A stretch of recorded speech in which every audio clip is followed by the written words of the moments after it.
ضلع پولیس سربراہ شانگلہ سجاد احمد صاحبزادہ کی وین کے مطابق sub divisional police officer Besham کی زیر نگرانی انچارج چوکی گناگر اسسٹنٹ سب انسپکٹر محمد حسن خان کا آج گورنمنٹ ہائی اسکول گناگر میں منشیات آگاہی مہم کے حوالے سے اسکول میں بچوں سے خطاب۔ منشیات ایک زہر قتل ہے۔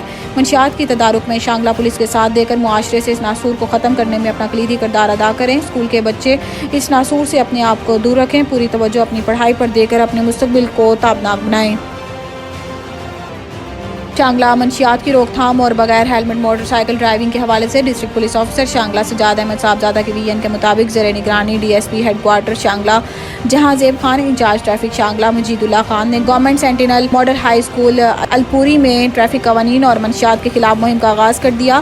زندگی سے پیار منشیات سے انکار کے موضوع پر تفصیلی بات چیت ہوئی۔ انچارج ٹریفک مجید اللہ خان نے طلباء سے خطاب کرتے ہوئے کہا ہے کہ اب تمام بچوں اور اساتذہ کرام کو بخوبی معلوم ہے کہ ہمارے معاشرے کی تعلیمی ادارے نشے کی لپیٹ میں ہیں اور وہاں پر طلباء اور طالبات میں آئس نشے کے رجحان دن بدن بڑھتا جا رہا ہے، جس کی وجہ سے بچوں کا مستقبل تاریکیوں کی طرف گامزن ہوتا جا رہا ہے۔ الحمدللہ ہمارا ضلع شانگلہ میں آئس نشہ بالکل نہیں ہے، لیکن چرس کا نشہ تھوڑا بہت ہے۔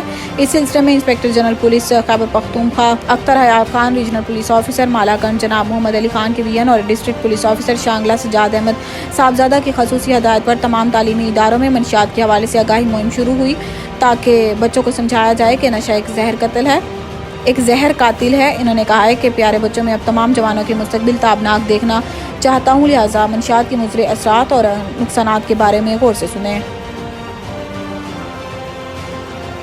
Supreme court practice and procedure case chief justice اور درخواست گزار کے وکیل کے درمیان طلب کلامی۔ Supreme court practice and procedure act کے خلاف درخواستوں پر سماعت فل کورٹ کر رہا ہے۔ جسٹس اعجاز الحسن نے ریمارکس دیے کہ پارلیمنٹ رولز نہیں بنا سکتی، نہ ہی رولز بنانے کے لیے قانون سازی کر سکتی ہے۔ موجودہ قانون کے دائرہ کار میں رہ کر رولز میں تبدیلی کا اختیار صرف سپریم کورٹ کے پاس ہے۔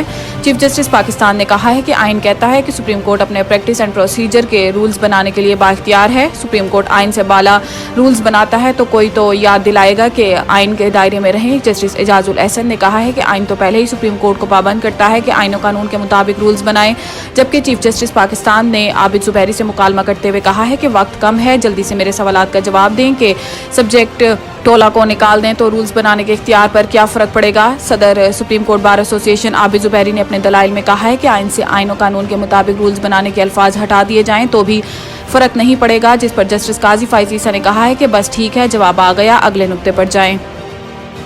عالمی بینک نے پاکستان کے نجکاری کے طریقہ کار پر سوالات اٹھا دیے۔ عالمی بینک کا کہنا ہے کہ سیاسی مداخلت یا عدالتوں میں کیسز سے نجکاری کا عمل متاثر ہوگا۔ پاکستانی حکومت کمپنیوں کا منافع جنوبی ایشیائی ممالک میں سب سے کم ہے۔ پاکستانی حکومت کمپنیوں کا 2014 میں منافع جی ڈی پی کے 0.8% تھا اور 2020 میں سرکاری کمپنیوں کے نقصانات جی ڈی پی کے 0.4% کے برابر رہے تھے۔ عالمی بینک نے کہا ہے کہ پاکستان کا نجکاری پروگرام 2007 کے سپریم کورٹ کے فیصلے کے بعد سے رک گیا ہے۔ سپریم کورٹ کے پاکستان اسٹیل ملز اور ریکارڈنگ فیصلوں سے پاکستان کا عالمی سطح پر معاہدوں کو پاسداری نہ کرنے والے ممالک کے طور پر ابھرا۔ عالمی بینک نے مزید کہا ہے کہ سیاسی جماعتیں بھی نجکاری پروگرام پر متفق نہیں ہیں اور دوسرے ممالک کی حکومتیں کمپنیوں کو نجکاری پر عدالتوں میں کیسز کا امکان ہے۔ حکومت کمپنیوں کے حصص کو اسٹاک مارکیٹ لائے اور شفاف نجکاری کرے۔ بینک آف اسرائیل کا پہلی بار $30 ارب غیر ملکی کرنسی اوپن مارکیٹ میں بیچنے کا اعلان۔ خبر ایجنسی کے مطابق حماس اور اسرائیل کے درمیان لڑائی کے بعد پیدا ہونے والی صورتحال کے نتیجے میں بینک آف اسرائیل نے پہلی بار $30 بلین غیر ملکی کرنسی اوپن مارکیٹ میں بیچنے کا اعلان کیا ہے۔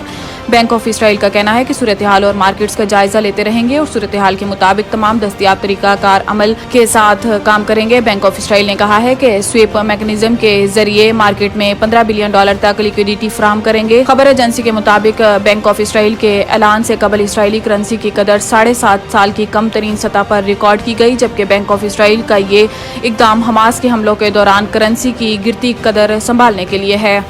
عمران خان کا اڈیالہ جیل کا سیل چھوٹا ہونے کا شکوہ، جج کا دیوار توڑ کر کمرہ بڑا کرنے کی ہدایت۔ ذرائع کے مطابق آج سائفر کیس کی اڈیالہ جیل میں سماعت کے دوران chairman P T I Imran Khan اور وائس چیئرمین شاہ محمود قریشی کو عدالت سے متصل جالیوں والے کمرے میں لایا گیا۔ جج ابو الحسنات ذوالقرنین کے حکم پر چیئرمین پی ٹی آئی اور شاہ محمود قریشی کو کمرہ عدالت میں بٹھایا گیا۔ چیئرمین پی ٹی آئی اور شاہ محمود قریشی ساتھ کرسیوں پر کمرہ عدالت میں بیٹھے۔ ذرائع کا بتانا ہے کہ کمرہ عدالت میں پی ٹی آئی وکلاء میں سے سلمان صفدر، نعیم پنجوتھا، شیر افضل مروت موجود تھے۔ ذرائع کا کہنا ہے کہ پی ٹی آئی وکلاء نے سماعت شروع ہوتے ہی ہائی کورٹ میں دائر درخواستوں کا حوالہ دیا اور سماعت ملتوی کرنے کی صدا کی۔ جس پر جج نے کہا ہے کہ آپ کے کہنے پر نقل تقسیم کی تاریخ رکھی تھی، ہائی کورٹ کے اسٹے کا کوئی فیصلہ دکھا دیں۔ جج کی جانب سے اسٹے کے فیصلے کے اصرار پر پی ٹی آئی وکلا خاموش ہو گئے۔